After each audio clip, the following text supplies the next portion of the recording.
In the opening scene, we see Hope Wilson preparing her cedar chest for her school's official day of Regiftmas. She rings her friend who's to come help her get it to school. On the other side of town, Nate Albertson resumes work as the city manager in Larchmont Falls. He's discussing with the man running the place alone in the absence of someone to fill in the position. And now, Nate is expected to prepare something for the forthcoming Jingle Bell Jubilee as soon as he can. At the school where Hope works, she successfully drops her cedar chest in the class with the help of her friend, and she starts decorating it with Christmas lights when her friend Allison walks into the class carrying 2 cups of coffee with her. The ladies chat for some minutes before Allison walks back out giggling. Nate, who recently moved to Larchmont Falls with his son Brandon, is conversing while searching through several unpacked boxes for Brandon's previous school record, which must have been packed into one of the boxes. Brandon suggests he starts school after the new year since it's almost time for the Christmas holiday. His dad laughs at his suggestion but refuses to permit him, because it's not too good for him to miss school too much. He cheers the young lad to prepare his mind to be blown away by the Christmas activities in Larchmont Falls, especially the Jingle Bell Jubilee. The father and son arrive at the office of the vice principal, which happens to be Allison.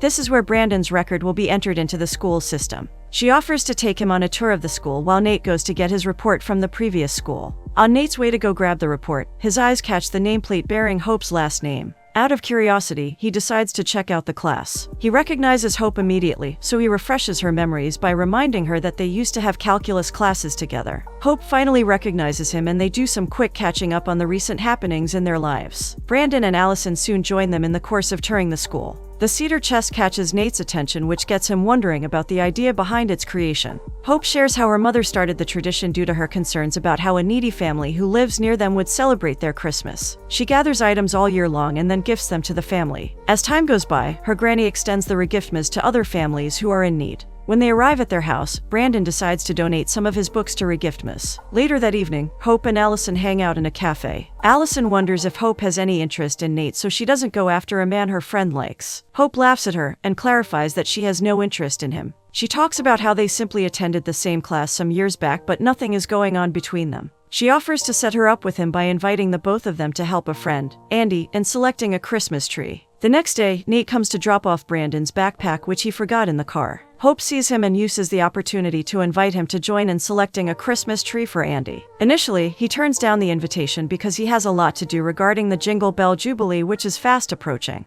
She succeeds in convincing him to join them and he gives her his number so she can send him the time. After Nate leaves Brandon's school, he heads straight to work to show his boss what he has been able to come up with for the Jingle Bell Jubilee. They engage in some discussions about the event and Nate asks about the donations that have been made so far. He receives a message of the location and time of their meeting from Hope. Later in the evening, Nate decides to show up so he can discuss something with her. He arrives at the venue quite early to Hope's surprise. Both of them settle into the cafe and he reveals his intention to borrow the idea of her annual Regiftmas tradition for their Jingle Bell Jubilee event, as it might just be the spark that the Christmas gift drive needs. She loves the idea and he suggests they pitch it to the mayor tomorrow. Allison and Andy join them. They all exchange pleasantries while Allison continuously stares at Nate's face. Hope introduces Andy, her semi-pro hockey player friend. She excitedly shares Nate's intention to try out her traditional Regiftmas for the Jingle Bell Christmas charity drive. Allison commends his bravery in coming up with wonderful ideas for an event as huge as Larchmont's Jingle Bell Jubilee. Nate thanks her and reveals he had to come up with something because they've not had many substantial donations for the event, which is coming up in a few weeks, and they think Regiftmas might just be the answer to helping families in need.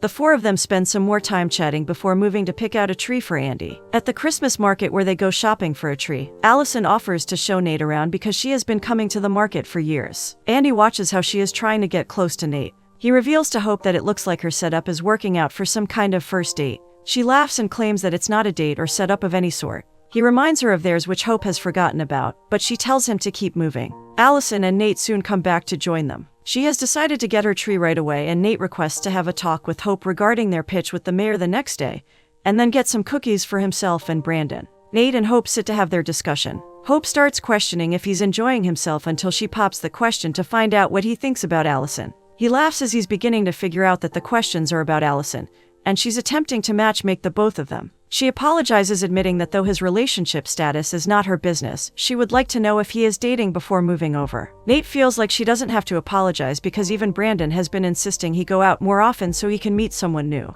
But he seems to have lost interest in all that ever since the passing of his wife Shelley 3 years ago. Allison soon walks over asking that he come to give her an opinion on her choice of tree. Nate joins Allison and Andy comes back to meet Hope. He suggests they go out some other time because it's been a while since he spent some time with her. She looks at him and informs him that she needs to get home to do some grading. They admire how beautiful Nate and Allison look together from where they are standing before moving to make a final pick for Andy. The next day, Hope meets up with Nate at his office. Her lunch break is just 45 minutes and she will need to leave in 30 minutes, so she wants them to attend the meeting with the mayor as soon as possible. They arrive at the mayor's office just in time. Immediately, when they get into the office, the mayor reveals that he just got a call from a reporter working with Larchmont Gazette. He gets the information from her that some rumors are flying all around that the Jingle Bell Jubilee will no longer happen. Nate assures him not to bother as he's making plans to prove them wrong. He introduces Hope to the mayor. She shares her granny's invention of regiftmas and her cedar chest, which she uses to gather gifts for people who need gifts for Christmas. The mayor finds her idea to be very impressive and appreciates her willingness to share such for the good of all. He believes they will need to promote this wonderful idea. After the meeting, Nate walks Hope down the road to her school and he suggests they meet later in the evening to discuss how they will go about with the campaigns and creating awareness around the town.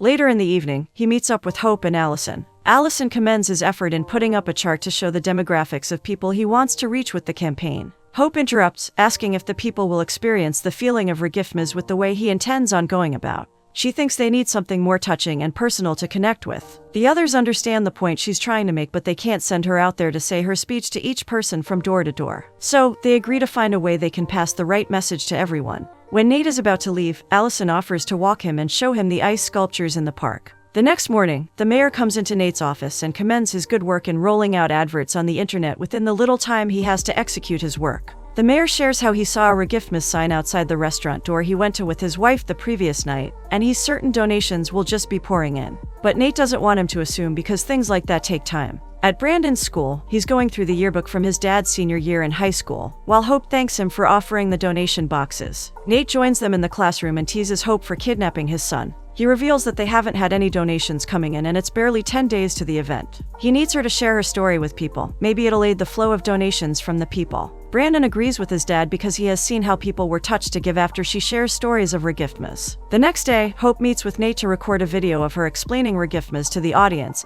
and then post it on TV stations. She receives the script from him, but she thinks she will do better without it because the words there aren't in her style. He convinces her to make do with it since it's going to be on air. The mayor walks in, sharing his excitement, and he can't wait to see the video on TV, so he decides to come to watch for himself. He collects the script from Hope and reads through it, and just like she suggested, the mayor thinks it's too scripted and it's a different kind of marketing where they need to appeal to the conscience of the viewers. So, they need her to explain to them unprofessionally like she did to him. That way it will touch the hearts of the people into making donations for the charity part of the event. The session commences and Hope explains how her grandmother started the tradition, which she fell in love with when she saw the happiness and joy coming from the first family her grandma started it with, and how it became a tradition she organizes in her class every Christmas with her granny's cedar chest, which she uses in collecting the gifts. She implores everyone watching to show some love and do give to their cause. After all, Christmas is all about the show of love. Nate stares at her in admiration at the passion with which she speaks into the camera. As soon as she rounds up, everyone gives a round of applause,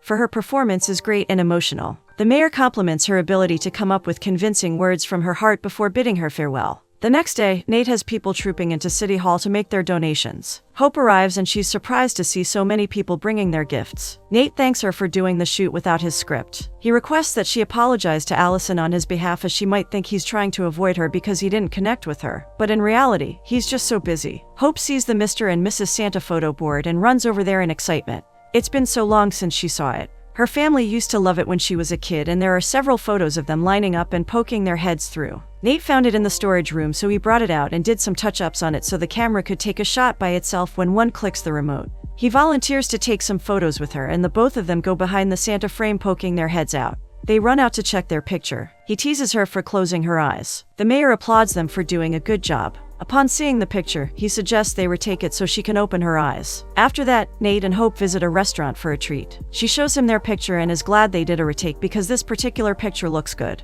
A call comes in from Nate's assistant, which gets him looking bothered. They are having an overflow of donations, and now his staff are having an issue with wrapping up all the gifts before the Jingle Bell Jubilee. Hope believes it can be easily sorted out, and she suggests he organize a wrap party. She further explains that her mother used to organize a gift wrap party. She would send out invites to other parents and everyone would join hands in wrapping the gifts. She was able to join them when she grew older, and it used to be super fun back then. Nate likes the idea and suggests they plan for the wrap party for the coming weekend. The matchmaker in Hope arises as she offers to bring Allison along with her. Nate suddenly remembers Andy, so he requests that she invite him too. He already likes the guy because he seems to have a ton of energy which he'd love to have around. Saturday evening arrives and Allison joins Hope in her kitchen as they bake some eggnogs and Christmas cookies. Allison is glad to get another opportunity to see Nate again. She bears her heart out to Hope, expressing how much she likes Nate, yet they haven't spent enough time together. She believes he's everything she ever wants in a guy, though. He seems like a bit of a tough nut to crack and he looks quite distant to her. Hope assures her friend not to be worried about all that and not to give up on him. She reveals that Nate hasn't dated anyone ever since he lost his wife. She advises her to take baby steps with him.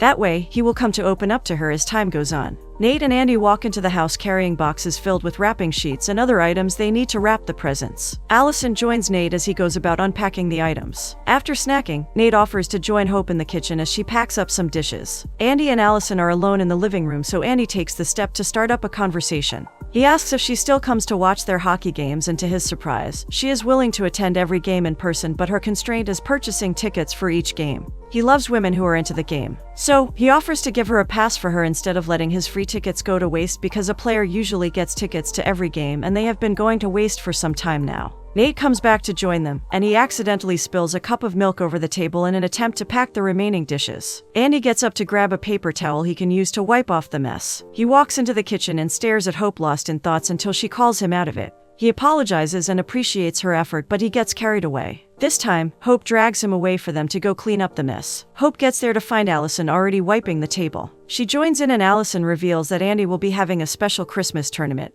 and he can get free passes for all of them if they would like to go. She informs Nate that he will be done with the Jingle Bell Jubilee by then. He accepts the invite, planning to get a ticket for Brandon as well. However, Hope turns down the offer when Andy asks her because hockey is not her thing, nor is she interested in it. She picks up some dishes and Nate follows behind her with the glass cups. While doing the dishes, the both of them start talking. Nate appreciates her for hosting them and coming up with an idea to make the gift wrapping easy for him. Now his staff will look at him like he's some superhero for wrapping everything within such a short period. They come face to face with each other, and the only thing stopping their bodies from touching is just the bowl in Nate's hands. A magical moment ensues and the both of them feel drawn to kiss each other. She tries to control herself knowing that her friend loves Nate. They turn pretending like it's nothing as they go back to what they are doing. The next day, Andy comes to drop off the gifts at Nate's office. Nate notices that something is a bit off with Andy, so he tries to get him to share what's bothering him. Andy takes a seat and asks how things are between him, Hope, and Allison. Nate is surprised he's getting asked that question, but he replies that nothing is going on with Allison because they are only trying to get to know each other. While for Hope, he feels great meeting her again after a very long time.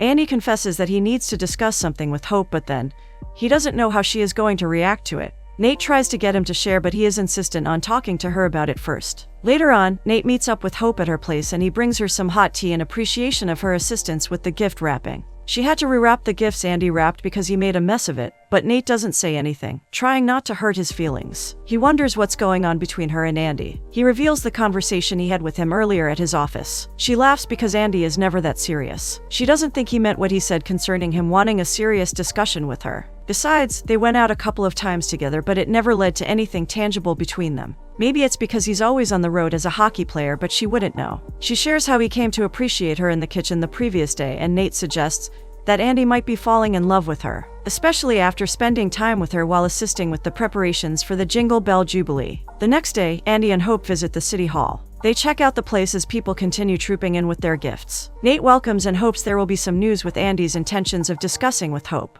Andy requests that she come with him to buy her a Santa cupcake, but she becomes uneasy and reveals that she discussed it with Nate the previous day. She wants to know what he intends to discuss with her. To her surprise, Andy has a crush on Allison, and the supposed discussion is about her friend. She reveals that Allison might as well be crushing on him too, and she gets excited about hearing that. Allison will drop by soon and she'll try to set the stage for him. He is excited that she is willing to help. A few minutes later, Allison and Hope are chatting while walking around the city mall. Hope reveals that she has found out what Andy wants to talk about, and it's about her. Allison laughs at hearing that Andy has a crush on her. The guys come to join them and Allison continually looks at Andy while smiling like a little girl in love. Nate reveals that the mayor will be giving his speech soon and he wants himself and Hope to be on stage with him. Meanwhile, Andy requests to have an audience with Allison alone, and of course, Hope smiles, giving them their chance to go talk. Nate is surprised as Hope admires her friends, confessing that they will make a good couple. He had thought Andy was into her and not Allison, but it's a wonderful twist though. Allison confirms that nothing is going on between her and Nate,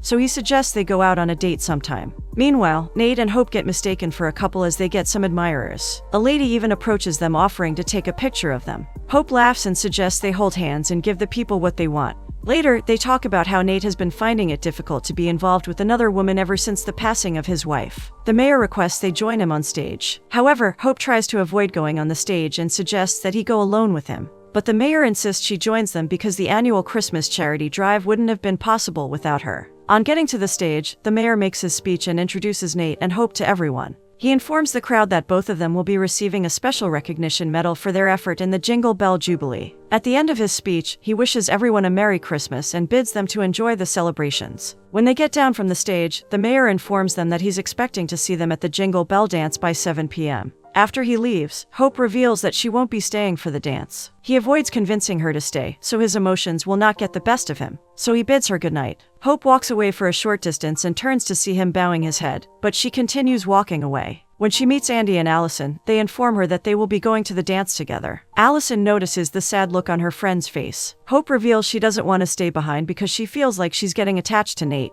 She had a conversation with him a while ago. He told her that after his failed attempt with Allison, he doesn't think he's ready to try again, so she doesn't want to get herself hooked on him. Allison thinks the reason Nate didn't click with her might be because he loves Hope, but he's unaware of that feeling. So, she advises her friend not to give up. Andy suggests she gives him a push because he might need one. Hope thanks them for their ideas, but she intends to respect his wishes, so she's going to move on with her life. She turns away and heads home. On getting to the house, Hope stares at the cedar chest at her house as certain ideas begin to run through her mind. Meanwhile, the Jingle Bell Jubilee dance kicks off with everyone dancing to the melodious music. Nate joins and properly dressed in his suit. He looks around hoping that Hope will show up. As he turns to leave, Allison and Andy meet him. She requests to have a dance with him since Hope is not around. Andy takes the cue and walks away, allowing her to do her thing. Allison takes Nate to the dance floor. She brings up Hope and tries to convince him to go get her. In the course of their discussion, the door opens to usher in Hope dressed in a beautiful gown. Hope walks up to them and apologizes to Allison for stealing her dance. Allison smiles and excuses herself. While dancing, Hope bears her mind on how she feels after having ruminated upon getting home.